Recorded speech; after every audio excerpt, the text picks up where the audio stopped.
اعوذ باللہ من الشیطان الرجیم بسم اللہ الرحمن الرحیم۔ دجال سیریز کے 12ویں حصے میں خوش آمدید۔ جیسا کہ گزشتہ حصہ 11 میں ہم نے حضرت امام مہدی کے سفر قسطنطنیہ اور فتح قسطنطنیہ کے متعلق بات کی تھی۔ آج انشاءاللہ خراسان سے حضرت امام مہدی کی نصرت اور مدد کے لیے جانے والے لشکر کے متعلق بات کریں گے۔ جب حضرت امام مہدی کی بیعت کی خبریں دنیا بھر میں پھیلیں گی اور آپ کفریہ طاقتوں کے خلاف جہاد کا اعلان کریں گے تو خراسان سے ایک لشکر نکلے گا جو کہ حضرت مہدی کی مدد کے لیے جائے گا۔ اس کے متعلق مجھے حدیث مبارکہ سے جتنے بھی حوالے ملے وہ تقریباً ضعیف یا غریب ہیں، لیکن ان کا قطعاً یہ مطلب نہیں کہ ان میں کوئی صداقت نہیں۔ میں تمام حوالہ جات آپ سے شیئر کر دیتا ہوں، آپ خود چاہیں تو ان کی پڑتال کر سکتے ہیں۔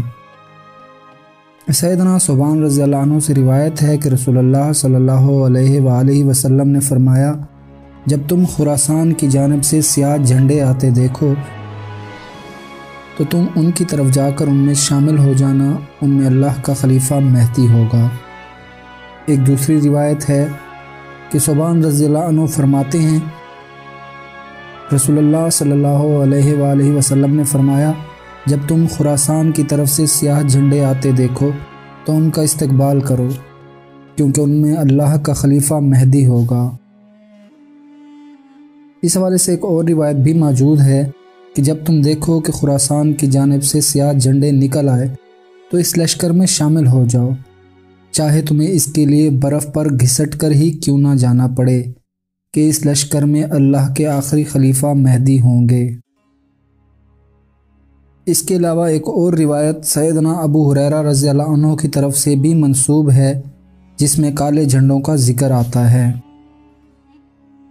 رسول اللہ صلی اللہ علیہ وآلہ وسلم نے فرمایا، خراسان سے کالے جھنڈے نکلیں گے، ان جھنڈوں کو کوئی چیز پھیر نہیں سکے گی یہاں تک کہ فلسطین کے شہر ایلیا میں یہ نصب کیے جائیں گے۔ یاد رکھیے کہ آج کے یروشلم یعنی بیت المقدس کو دور نبوی صلی اللہ علیہ وآلہ وسلم میں ایلیا کہا جاتا تھا۔ ان تمام احادیث مبارکہ میں خراسان کا ذکر آیا ہے۔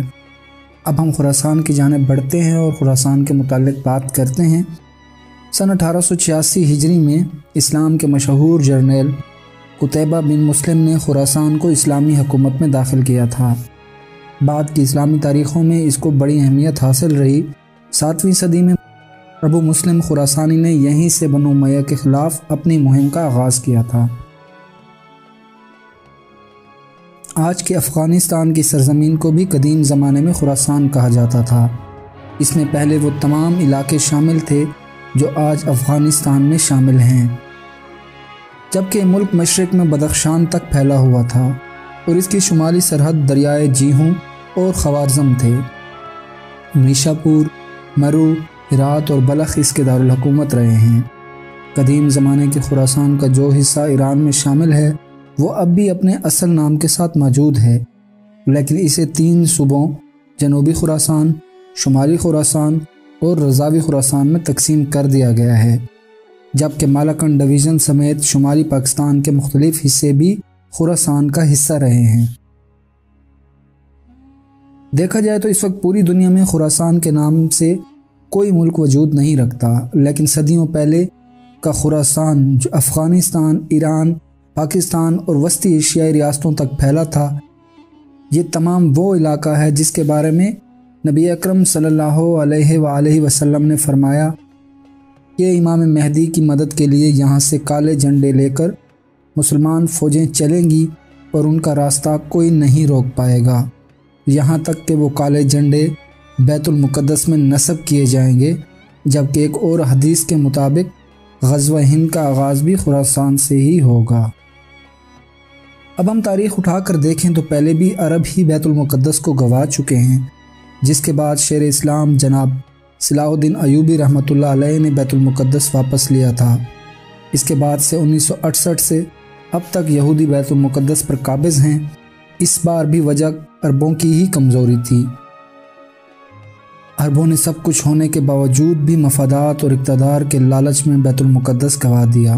آج دیکھیے کہ کوئی عرب سربراہ اسرائیل کے خلاف اور بیت المقدس کے حق میں بات تک کرتا نظر نہیں آتا، بلکہ یوں کہیں کہ پہلے سے زیادہ اسرائیل کے قریب جا چکے ہیں تو غلط نہ ہوگا۔ اس بار اللہ پاک بیت المقدس کی حفاظت اور اسے آزاد کرانے کی سعادت اہل عجم کو بخشیں گے۔ یہی وجہ ہے کہ موجودہ حالات کو سمجھنا ہے تو خراسان اور غزوہ ہند کی احادیث مبارکہ کو سامنے رکھ کر فیصلہ کیا جائے تو بہت سی باتیں خود ہی کھل کر سامنے آ جائیں گی۔ انشاءاللہ غزوہ ہند کے متعلق اگلے کسی الگ حصے میں تفصیل سے بات کریں گے۔ یہی وہ خطہ ہے جہاں آج اسلام دشمن شیطانی طاقتیں پاکستان اور افغانستان کے خلاف برسر پیکار ہیں۔ ان ممالک کے خلاف کارروائی کے لیے جو پوری دنیا کے غیر مسلم ممالک کا اتحاد و اشتراک رہا ہے، اس کی وجہ شاید یہی ہے کہ یہاں سے انہیں اسلام کی حیات نو کا اندیشہ ہے۔ ممتاز مذہبی اسکالر ڈاکٹر اسرار احمد مرحوم فرماتے تھے کہ خراسان سے حضرت امام مہدی کی مدد کے لیے جو لشکر روانہ ہوگا وہ پاکستان اور افغانستان کا مشترکہ لشکر ہوگا اور پاکستان کا اس میں بنیادی کردار ہوگا۔ یہ روایت بھی عام ہے کہ خراسان کا لشکر ہوگا تو سفید پوشوں پر مشتمل لیکن جدید ٹیکنالوجی سے آراستہ ہوگا۔ البتہ غزوہ ہند کے بارے میں یہ معلوم نہیں کہ وہ امام مہدی کے ظہور سے پہلے ہوگا یا بعد میں، لیکن بعض مبصرین کا خیال ہے کہ صلیبی جنگوں کی صورت میں کفر اور اسلام کا آخری اور فیصلہ کن معرکہ اسی خطے میں شروع ہو چکا ہے اور اگلے ہی لمحے یہ صلیبی جنگیں اپنے طبعی انجام کو پہنچنے کے لیے ارض مقدس میں اپنے آخری راؤنڈ میں داخل ہونے والی ہے۔ کالے جھنڈوں کی دہشت ارض بیت المقدس اور مسجد اقصی پر براجمان یہودی قبضہ کاروں کا خون خشک کر رہی ہے، جس کا اندازہ افغان مجاہدین کے ہاتھوں 40 ممالک کی اتحادی فوج کی بدترین شکست سے بخوبی لگایا جا سکتا ہے۔ 9/11 حملوں کے بعد جب امریکہ نے بنا کسی تحقیقات اور ثبوت کے فوراً افغانستان پر چڑھائی کی تو امریکہ کے ہی بڑے بڑے اسکالرز نے لکھا کہ صلیبی جنگوں کا آغاز ہو چکا ہے۔ ان کا مقصد تھا کہ آنے والے جس لشکر نے اسرائیل کا قلع کما کرنا ہے یا جہاں سے اسلام نے نشو و نما پانی ہے، اسے وہیں جا کر ہی ختم کر دیں۔ ایران، جس میں خراسان کے علاقے کا ذکر ہے، وہاں پہلے ہی صدیوں سے یہودی دجال کے انتظار میں موجود ہیں، تو انہیں اس جانب سے کوئی خطرہ نہیں تھا۔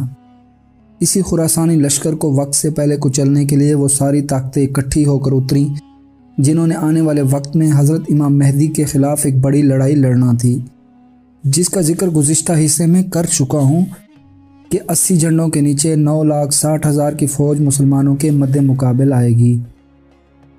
دجالی طاقتوں نے کمال ہوشیاری سے حقائق کو مسخ کرنے کے لیے ایک اور بھیانک کھیل بھی کھیلا۔